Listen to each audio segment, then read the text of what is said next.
నా పేరు ఆలూరి యుగంధర్ మందడం.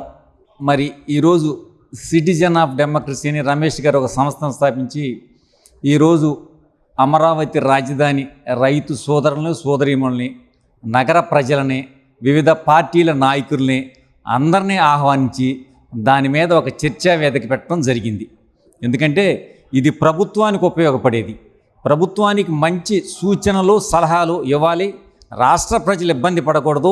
ఒక రాజధాని మూలంగా ఇంతకుముందు ఒక 5 సంవత్సరాలు మేము చాలా బాధలు పడ్డాం. 1631 రోజు ఉద్యమం చేసాం. మరి 7 కేసులు పెట్టించుకున్నాను. నేను నా భార్య అమెరికా వెళ్ళాలంటే పాస్పోర్ట్ రెన్యువల్కి నీ మీద 7 కేసులు ఉన్నాయని చెప్పి మా పాస్పోర్ట్లు కూడా తీసి మరి బొక్కలు పెట్టడం జరిగింది. మరి 7 కేసుల్లో 6 పోయిన ఇంకో కేసు కూడా అట్లానే ఉంది. మరి నాకు కూడా ఇచ్చిన భూమిని ఇవ్వని భూమి, ల్యాండ్ పూలింగ్కి ఇవ్వని భూమిలో ఇచ్చి అది కూడా రిజిస్టర్ చేశారు. ఇలాంటి సమస్యలు ఇందాక చర్చా వేదికలో చెప్పకూడదు, నా పర్సనల్గా ఇది చెప్పకూడదని చెప్పి నేను ఈ మీడియా ముఖంగా తెలియజేస్తున్నాను. చాలా సమస్యలు ఉన్నాయి.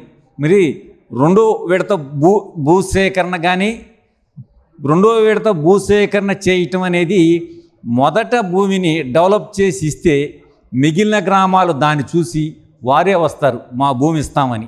మరి ఆల్రెడీ వాళ్ళకి మాకు భూమి ఇచ్చేటప్పుడు రేట్లు పెరుగుతాయని కానీ ఇంకో రకంగా ఏమీ తెలియదు.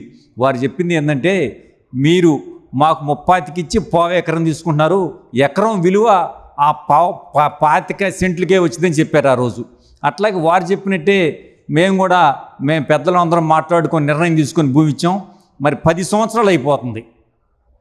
మరి ఈ ప్రభుత్వాన్ని అనొచ్చాను కూడా ఇంతవాటికి లేఅవుట్లో ఒక ట్రక్కు మట్టి కూడా వేయలే. అంటే ప్రభుత్వ భవనాలు రోడ్లు వేశారు. ఎందుకంటే ప్రభుత్వ పరిపాలన జరగాలి, అంతవరకు వాస్తవమే చేసింది కూడా మంచి పని.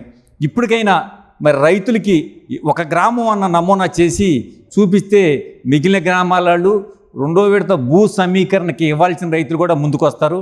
వాళ్ళు కూడా చాలా ఇబ్బందిగా ఉంది, మీకేం చేయలేదు మాకు ఎలా చేస్తారని. ఎందుకంటే ప్రభుత్వానికి ప్రజలు ఇచ్చేది 5 సంవత్సరాల కాల పరిమితి. అయిపోయింది సంవత్సరం అయిపోతే ఇంకేముంటుంది. ఇక 6 నెలలు ఎలక్షన్ 6 నెలల ముందు చేయకూడదు. 3 సంవత్సరాల టైమే ఉంది. మరి వర్షాకాలాలు ఉంటాయి. ఈ 3 సంవత్సరాల్లో మరి 1 సంవత్సరం వర్షాకాలం ఉంటుంది. మళ్ళీ సమ్మర్ వచ్చినప్పుడు మరి ఆర్థికంగా డబ్బులు చూసుకోవాలి, పనులు చేయాలి. కాబట్టి ఇప్పుడు వరకు రెండో భూ సమీకరణ నాకైతే తెలిసి అవసరం లేదనుకుంటున్నాను. నెక్స్ట్ కానీ గెలిస్తే మీరు మళ్ళీ అది ఎక్కువ తీసుకోకూడదు. మొన్న దాదాపు 40-50 గ్రామాలకు వెళ్ళిపోయారు. కృష్ణా జిల్లాకి వెళ్ళిపోయారు, పరిమి దాటారు, పెద్దకూరపాడు దాటారు, సత్తెనపల్లి. మళ్ళీ ఒక నెల రోజుల నుంచి నంబూరు ఎయిర్పోర్ట్ అంటున్నారు. ప్రజలు ఒక గందరగోళం. మీరు డిస్కషన్ చేసుకొని ఇలాంటి చర్చా వేదిక పెట్టి ప్రభుత్వం కూడా ప్రజల నుంచి తెలుసుకొని ఏం చేయాలనేది ఆలోచించి చేస్తే బాగుంటుందని ఈ మీడియా ముఖంగా మరి ప్రభుత్వానికి తెలియజేస్తున్నారు.